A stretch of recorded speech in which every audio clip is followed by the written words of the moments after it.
been a while since we've done an international healthcare system episode. We thought you might need a break. That break ends now.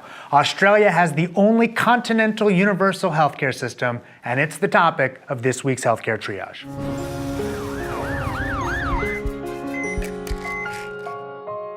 Like pretty much every other country we've covered, save the United States, Australia has a universal healthcare system. It's called Medicare.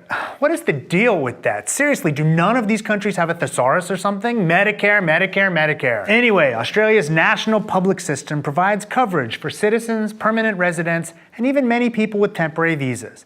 There's a program for visiting students, and even people seeking asylum get coverage while their cases are under review. Australia also has a voluntary private health insurance system, which complements and supplements the public one.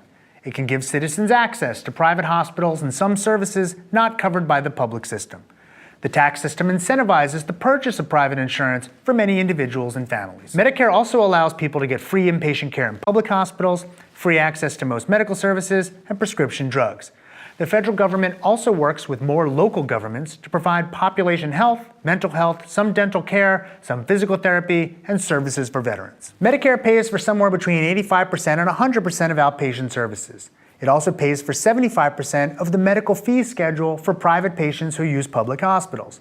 Whatever isn't covered must be paid for by patients. Doctors can charge whatever they want, although incentives are in place to make bulk billing more likely for the elderly, poor people, children, and people who live in rural areas.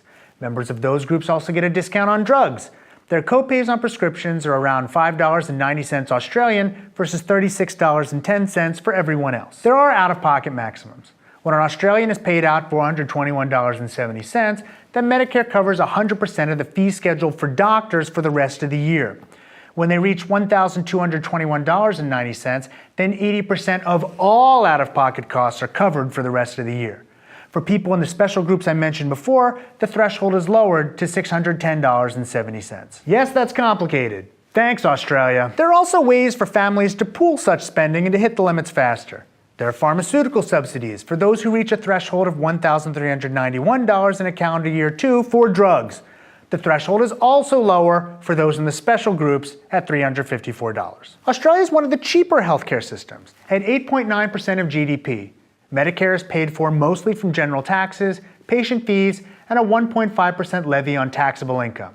In 2010 to 11, the government funded about 69% of spending, 43% at the federal level, and 26% from states and territories. The rest, or about 31% of healthcare spending, comes from non-government sources. About 18% is out-of-pocket spending, in co-pays or services not covered by insurance. Private health insurance accounted for about 8% of spending.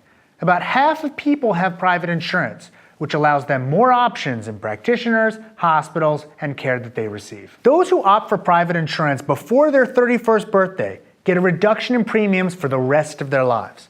Each year, an Australian waits to start buying private insurance after they're 30 sees their rates go up 2% from a base rate, again, for as long as they live. Subsidies have been available to many Australians based on income since 1999. Most primary care doctors are self-employed and work in groups. About 8% of them are under contract with private agencies. Most work in a fee-for-service system. Most also get incentive payments for meeting standards set by the Royal Australian College of General Practitioners. In other words, they have a pay-for-performance system to try to improve quality. I know you watched that video, right? Patients can see any general practitioner they like. GPs do, however, need to refer them to specialists. Specialists also work on a fee-for-service basis, and many of them work in both the public and private parts of the system. After-hours care is available either from primary care docs themselves or from private companies set up among various practices. Grants are available from the government to run after-hours care. Hospitals come in all flavors. In 2011, about 55% were public, 23% were private day hospitals, and 21% were other types of private hospitals. Private hospitals come both in non-profit and for-profit types. Docs that work in public hospitals are usually salaried, although they can work in other reimbursement settings when seeing private patients. Long-term care is mostly provided by families, with some people getting subsidies to help with the expenses. Some homes or care centers are available for those who are very dependent on assistance. Support is both means-tested and dependence-tested.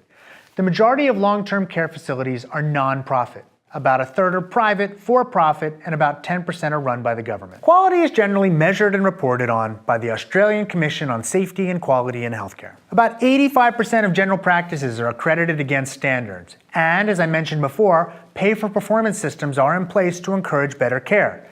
Some healthcare organizations and professional boards also have quality improvement programs. All citizens and permanent residents can get a personally controlled electronic health record if they want it.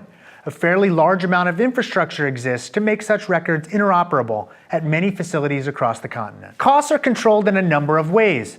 The market uses generic drugs to keep pharmaceutical spending down. Almost all brand name drugs are bulk purchased by the government, which can also control pricing. New drugs have to prove their cost effectiveness before they're bought. Public spending is under global budgets, but as with some other countries, this can lead to increased wait times for elective things. There are also broadly negotiated fees for many services. The knocks against the system will be familiar to those of you who are familiar with the series. Australia is worried about a shortage of professionals, but who isn't? In terms of quality, Australia sometimes comes behind some other countries we've discussed, but certainly beats others, like the US. The private overlay makes some people there concerned about a two-tiered system of care. It's interesting, though, that only about half of people opt for private insurance. Australia also has a disparities problem, with many indigenous populations having lower quality outcomes and poorer health than other citizens. But life expectancy is high, infant mortality is low, obesity is extremely low, and preventable deaths are rarer than a lot of other countries. And Australia does it for a reasonably small amount of money. In summary, Australia has a pretty robust public healthcare system with a private overlay that half of people use for better access and services. If that sounds familiar, it's because it's much like other systems we've talked about, including France.